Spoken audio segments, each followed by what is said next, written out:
Morning class. कल हमने हमारे 11th क्वेश्चन तक क्वेश्चन किए थे। आज हम हमारा 12th क्वेश्चन है। ये परियोजना पर काम करने वाले विद्वानों ने महाभारत की सभी पांडुलिपियों में पाए जाने वाले श्लोकों की तुलना करने का क्या तरीका ढूंढ निकाला। संक्षेप में इसका वर्णन कीजिए और उनकी खोज का क्या परिणाम निकला। 1919 में प्रसिद्ध संस्कृत विद्वान V.S. सुथांकर के नेतृत्व में एक अत्यंत महत्वाकांक्षी परियोजना आरंभ की गई। अनेक विद्वानों ने मिलकर महाभारत का समालोचन संस्करण तैयार करने का निर्णय किया। सर्वप्रथम देश के विभिन्न भागों से विभिन्न लिपियों में लिखी गई महाभारत की संस्कृत पांडुलिपियों को एकत्रित किया गया। परियोजना पर काम करने वाले विद्वानों ने सभी पांडुलिपियों में पाए जाने वाले श्लोकों की तुलना करने का एक तरीका ढूंढा। उन्होंने उन श्लोकों का चयन किया जो सभी पांडुलिपियों में पाए गए और उन्होंने उनका ही प्रकाशन 13,000 पृष्ठों में अनेक ग्रंथ खंडों में किया और इस परियोजना को पूरी करने में 47 वर्ष लगे।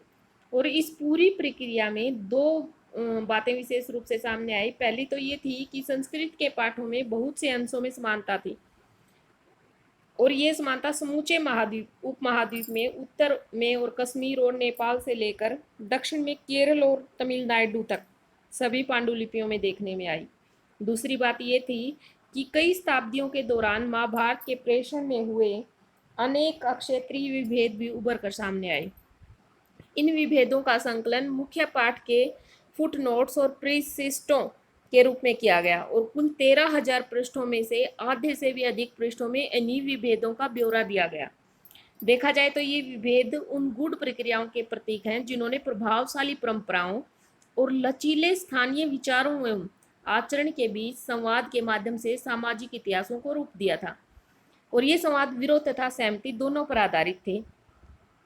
अब नेक्स्ट क्वेश्चन इज, प्राचीन काल में ब्राह्मणीय ग्रंथों के नियमों का सभी जगह पालन नहीं होता था कि जो ब्राह्मणों ने नियम बनाए थे उनको सभी लोग नहीं मानते थे।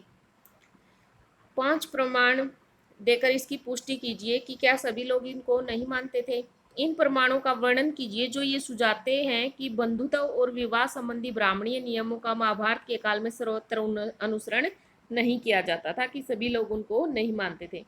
इसका आंसर है, स्त्रियों से यह अपेक्षा की जाती थी कि वे विवाह के पश्चात अपने गोत्र का त्याग कर देंगी, अपने पति के गोत्र अपना लेंगी, परंतु सातवाहन जो रानियां थी उन्होंने ऐसा नहीं किया। उन्होंने अपने पिता के गोत्र को ही अपनाए रखा। दूसरा था, ब्राह्मण ग्रंथों के अनुसार केवल जो अक्षेत्रीय हैं वही शासक हो सकते हैं, लेकिन कई शासक परिवार ब्राह्मण अथवा वैश्य भी थे। कई ऐसे वर्ग थे जिनका पेशा वर्ण व्यवस्था से मेल नहीं खाता था, जैसे निषाद तथा घुमक्कड़ पशुपालक। जाति के बाहर विवाह होते थे और जिनकी ब्राह्मणीय ग्रंथ अनुमति नहीं देते थे लेकिन फिर भी लोग करते थे। लिंग के आधार पर संपत्ति के अधिकारी पुरुष होते थे, परंतु प्रभावती गुप्त संपत्ति पर अधिकार का उपयोग करती थी। इसे पता चलता है कि ये उस समय स्त्रियां भी अपनी संपत्ति पर अधिकार जताती थी। उसके बाद चांडाल कहे जाने वाले कई लोगों ने शास्त्रों में उनके निम्न जीवन जीने से इनकार किया है कि हमारा जीवन ऐसा नहीं था, और ब्राह्मणों को धनी दर्शाया जाता था, परंतु सुदामा जैसे अति निर्धन ब्राह्मणों का भी उल्लेख वहां मिलता है कि सभी ब्राह्मण अमीर नहीं थे। वर्ण और संपत्ति के अधिकार में क्या संबंध था? ब्राह्मणीय ग्रंथों के अनुसार लैंगिक आधार के अतिरिक्त संपत्ति पर अधिकार का एक अन्य आधार वर्ण था। शूद्रों के लिए एकमात्र जीविका अन्य 3 सेवा वर्णों की सेवा थी, परंतु पहले 3 वर्णों के पुरुष के लिए विभिन्न जीविकाओं की संभावना रहती थी।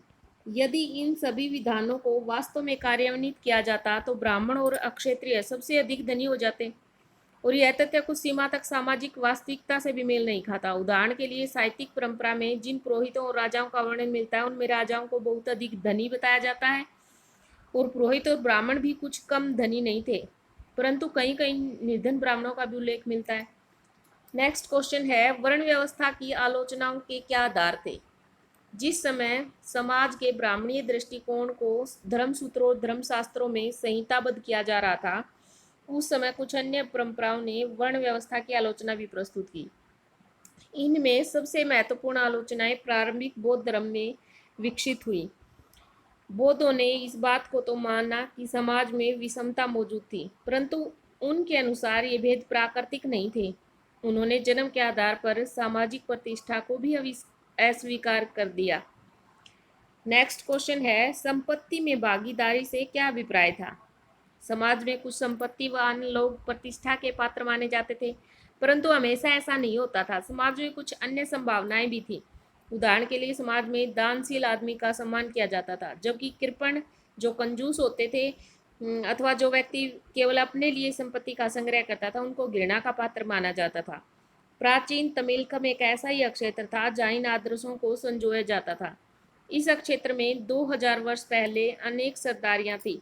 ये सरदार उन चारणों और कवियों के आश्रयदाता होते थे जो उनका गुणगान करते थे। तमिल भाषा के संगम साहित्य संग्रह में सामाजिक और आर्थिक संबंधों का अच्छा चित्रण है।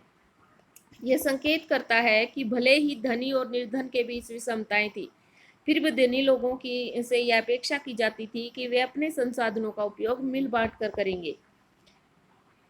ये थे हमारे आज के क्वेश्चन। नेक्स्ट क्वेश्चन हम कल करेंगे। So thank you, have a nice day.